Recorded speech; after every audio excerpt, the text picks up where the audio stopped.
Hi friends, हम लोग ने स्टार्ट किया एनसीईआरटी प्रोजेक्ट जहाँ पे हम लोग एनसीईआरटी की सारी बातें करेंगे। But before we start with the NCERT कुछ टॉपिक ऐसे हैं जो एनसीईआरटी में ब्रेकअप में दिए हुए, जिसमें से एक टॉपिक है वेक्टर, जिसको हमको पहले सीखना पड़ेगा before we start with the physics.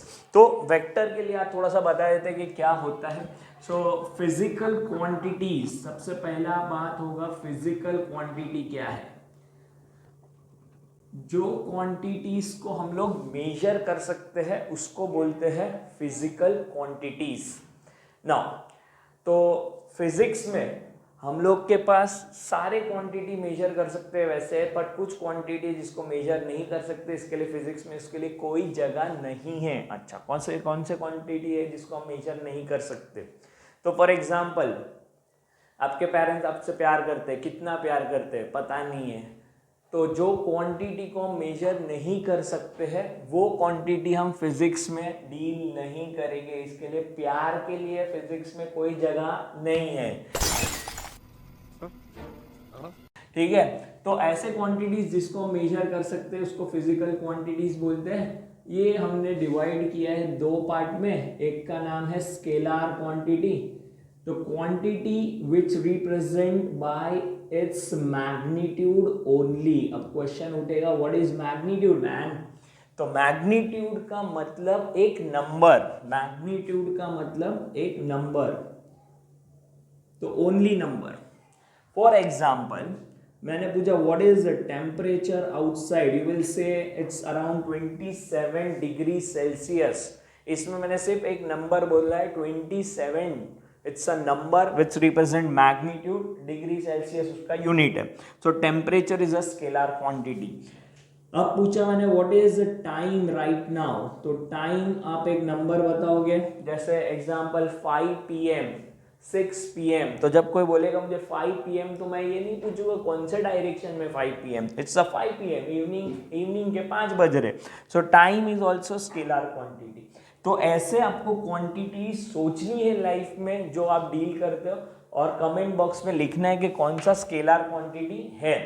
दूसरे क्वांटिटीज जिसको बोलते हैं हम लोग वेक्टर क्वांटिटी, इसके पास मैग्नीट्यूड तो है ही जैसे स्केलर के पास है, लेकिन एडिशनल कुछ चीज है इसके पास जिसको बोलते हैं हम लोग डायरेक्शन। डायरेक्शन, अच्छा एग्जाम्पल, मैं पहली बार कोई नए जगह पे गया, वहां पे एक डोर था। अब डोर खोलना है मुझे, तो डोर खोलने के लिए मुझे अप्लाई करना पड़ेगा फोर्स, लेकिन डोर पे लिखा नहीं था पुश या तो पुल। तो अभी मैं क्या करूंगा, क्या तो मैं सोचूंगा मैं एक बार ट्राई करता हूं, पुश करके देखा नहीं खुला, पुल करके देखा खुल गया। तो डायरेक्शन जो है वो कौन सा था, पुश और पुल। अगर वो नहीं पता है तो डोर ओपन नहीं कर पाएंगे। तो फोर्स लगाने का जो अपना इंटेंशन था दरवाजा खोलने का, वो पर्पस सॉल्व नहीं हो पाएगा अगर मुझे नहीं बोला होगा पुश या तो पुल।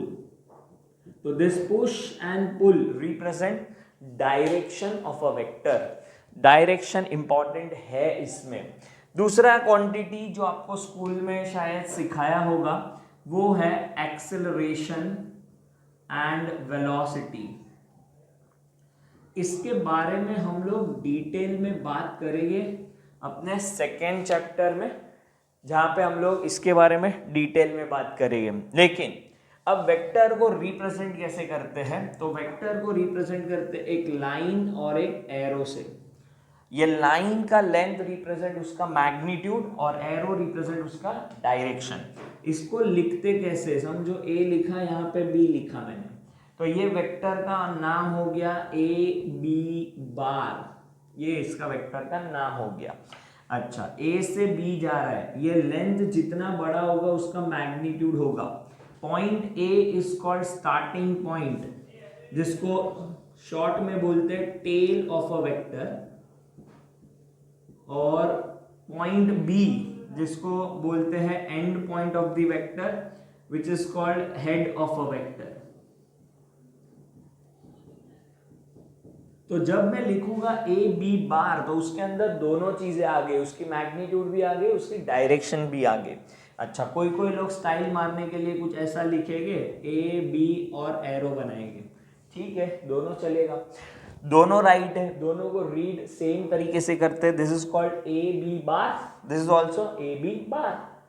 अब इसका सिर्फ मैग्नीट्यूड अगर मुझे लिखना है, सिर्फ मैग्नीट्यूड, तो मैं लिखूंगा सिर्फ A B, this is only magnitude. या तो कोई कोई ज्यादा होशियार रहेगा तो ऐसा मॉड का साइन डालेगा, बोलेगा मॉड डालने का, ठीक है मॉड डाल दे भाई, भाई ने बोला करने का तो करने का। mod of a b bar, this is also magnitude of a vector। तो this is all about vector। क्या होता है वेक्टर? सिंपल लैंग्वेज में याद रखने का, ऐसा क्वांटिटी जिसके पास मैग्नीट्यूड भी है और डायरेक्शन भी है, represented by A B bar. या तो मैग्नीट्यूड लिखना है तो only A B, single letter से भी रिप्रेजेंट कर सकते हैं इसको। तो इधर लिख दिया मैंने पी बार, तो this is P bar basically, और सिर्फ पी लिखा, that means it's a magnitude of P. तो this is all about introduction of vector. लेकिन अब वेक्टर में करना क्या है उसके लिए आपको देखना पड़ेगा next video. For that stay tuned.